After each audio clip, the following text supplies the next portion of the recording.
माझ्या अगोदर सर्वांनी अतिशय चांगल्या पद्धतीने एक वेगळ्या शैलीमध्ये आपल्या समोर या मतदारसंघामध्ये आणि संपूर्ण महाराष्ट्रातली असणारी परिस्थिती याचा आपल्याला सर्वांना कथन केलं आहे।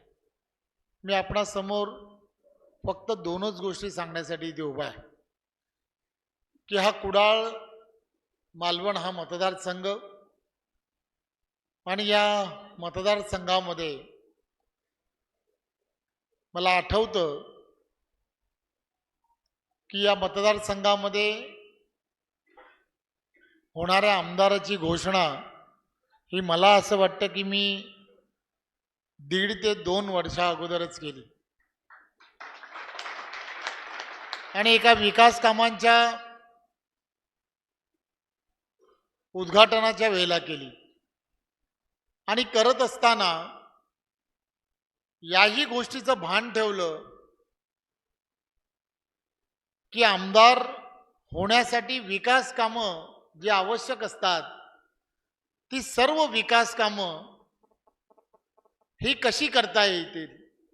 आणि मला सांगायला आनंद होतो आणि अभिमानही वाटतो की डॉक्टर निलेश राणेजी या मतदारसंघामधील प्रत्येक गावागावामध्ये गेले, गावागावामध्ये गेले, त्या गावामधून जी जी विकास कामं प्रलंबित होती ते सर्व विषय हे आमच्यापर्यंत आणले। एक सार्वजनिक बांधकाम विभागाचा महायुतीतला मंत्री म्हणून आणि या जिल्ह्याचा पालकमंत्री म्हणून जे जे या मतदारसंघामध्ये आवश्यक होतं ते सर्व निधी देण्याचं काम हे महायुतीच्या माध्यमातून झालं। आणि मग आपण पाहिलं असेल की सातत्याने या मतदारसंघामध्ये जो झंझावात आम्ही सर्वांनी पाहिला, विकास कामांचा पाहिला आणि प्रवेशांचा सुद्धा पाहिला। सातत्याने वेगवेगळ्या पद्धतीने वेगवेगळ्या विचाराची असणारी मंडळी ही प्रवेश करताना तुम्हाला आम्हाला सर्वांना का दिसत आहेत, तर आदरणीय पंतप्रधान नरेंद्र मोदीजींच्या नेतृत्वात आणि आदरणीय महाराष्ट्र राज्याचे लोकप्रिय असे मुख्यमंत्री एकनाथराव शिंदेजी, त्याचबरोबर आपले सर्वांचे नेते आदरणीय देवेंद्रजी आणि अजितदादा, या तिघांच्या नेतृत्वामधलं हे जे सरकार आहे हे सामान्य माणसांचं सरकार आहे। सामान्य माणसाला केंद्रबिंदू समजून या सरकारने अनेक योजना या पूर्णच्या पूर्ण महाराष्ट्रामध्ये राबवण्याचं काम केलं आणि या योजना तुम्हाला आम्हाला सर्वांनाच लोकांपर्यंत मतदारांपर्यंत पोहोचवणं ही आपली पहिली जबाबदारी आहे।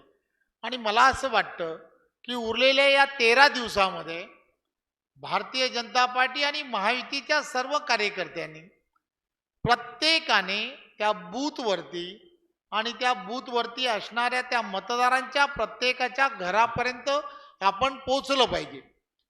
होणाऱ्या मतदानाच्या 70% मतदान हे महायुतीलाच आणि धनुष्यबाण या चिन्हाच्या समोर कसं होईल ही जबाबदारी इथे बसलेल्या प्रत्येक कार्यकर्त्याने घेतली पाहिजे।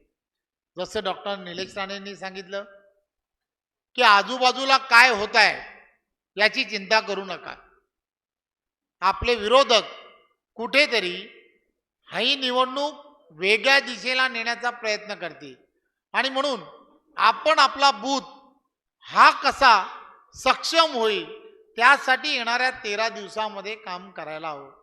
एक गोष्ट लक्षात घ्या, बाकी सगळ्या गोष्टीची चिंता ही पार्टी करेल, परंतु आपण आपला बूथ हा मजबूत करण्यासाठी जे जे आवश्यक आहे ते त्या बूथवरती करणं अत्यंत गरजेचं आहे। आणि मला खात्री आहे की महायुतीचा कार्यकर्ता समन्वयातून हेवे दावे या सगळ्या गोष्टी थोड्याशा बाजूला ठेवल्या पाहिजेत।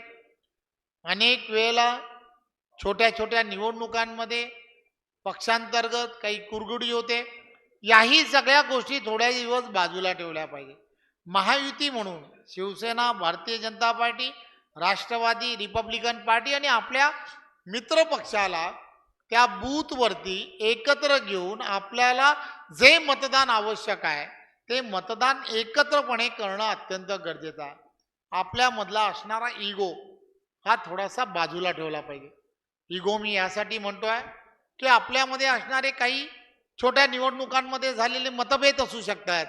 हे सगळे मतभेद आपण थोड्या वेळेला बाजूला ठेवून 20 तारखेपर्यंत आपल्याला एकोप्याने ही निवडणूक लढली पाहिजे. आपण आपला एकोपात दाखवून आपला बूथ आणि बूथवरती असणाऱ्या सगळ्या व्यवस्था आपल्याला चोखपणे करणं अत्यंत गरजेचं आहे. प्रत्येक मतदारापर्यंत निदान या दिवसांमध्ये रोज प्रवास करणं अत्यंत गरजेचं आहे आणि त्या त्या गावांमध्ये तिथल्या असणाऱ्या सगळ्या कार्यकर्त्यांना घेऊन एक वातावरण निर्मिती होणं हे सुद्धा अत्यंत गरजेचं आहे. वातावरण निर्मिती यासाठी करायला हवी की काठावरचा असणारा जो मतदार आहे हा मतदार तुम्हाला आम्हाला सर्वांना वातावरण पाहून तो आपलं मताची जे दान आहे ते आपल्या पदरात टाकत असतो. त्यामुळे तुम्ही आणि आम्ही सर्वांनी त्याही गोष्टीची काळजी घेतली पाहिजे की एक चांगलं वातावरण हे त्या ठिकाणी कसं निर्माण होईल, त्या त्या गावामध्ये कसं निर्माण होईल, ही सगळी जबाबदारी तुमची आणि आमची सर्वांची आहे. अनेक मंडळी आपल्याबरोबर काम करताना तुम्हाला आम्हाला सर्वांना दिसतात. कदाचित ते सर्वजण काम करत असताना वेगवेगळ्या विचाराचे असू शकतात, परंतु त्यांनाही आपल्याबरोबर जोडून घेणं, त्यांच्याबरोबर एक चांगले संबंध प्रस्थापित करणं हे सुद्धा अत्यंत गरजेचं आहे. एक गोष्ट लक्षात घ्या, काही अडलं, काहीही आपल्याला जर कोणती एखादी गोष्टी खटकली आहे किंवा आपल्याला ती गोष्ट पटली नाही तर व्यासपीठावरील असणारे हे सगळे मंडळी जे आहेत हे त्या ठिकाणी आपल्याला मार्गदर्शन करतील. आपल्याकडे आपण जिल्हा परिषद निहाय प्रभारी दिलेले आहेत, प्रभारी आहे, सहप्रभारी आहेत, त्यांच्याकडे आपली असणारी अडचण ही पोचवा आणि ती पोचवल्यानंतर त्याच्यातून मार्ग काढतील. परंतु आपसामध्ये त्या ठिकाणी काही कुरघुडी होईल असं काहीही करू नका. एक चांगलं वातावरण या मतदारसंघामध्ये आहे. विजय हा निश्चित आहे, परंतु किती मार्जिनने हा विजय तुम्हाला आम्हाला सर्वांना मिळवायचा आहे हे तुम्हाला आम्हाला सर्वांना ठरवलं पाहिजे. एक स्पर्धा निर्माण झाली पाहिजे. विंधुर्गामधील असणाऱ्या या सर्व मतदारसंघामध्ये आपल्यामध्ये एक स्पर्धा निर्माण होणं गरजेचं आहे. जसं लोकसभेमध्ये सुद्धा लोकसभा जिंकत असताना प्रत्येक मतदारसंघामध्ये एक स्पर्धा होती, मी तुमच्या पुढे की तुम्ही आमच्या पुढे. त्यामुळे एक गोष्ट लक्षात घ्या, आपण महायुतीचे कार्यकर्ता म्हणून एकंदरीत या सगळ्या मतदानामध्ये आपली भूमिका उजवी असणं अत्यंत गरजेचं आहे आणि आपण ती कराल याची मला पूर्ण खात्री आहे. 20 तारखेपर्यंत या मतदारसंघामध्ये धनुष्यबाण हे चिन्ह आपण लोकांपर्यंत पोहोचवणं, सामान्य जनतेपर्यंत पोहोचवा, मतदारांपर्यंत पोहोचवा.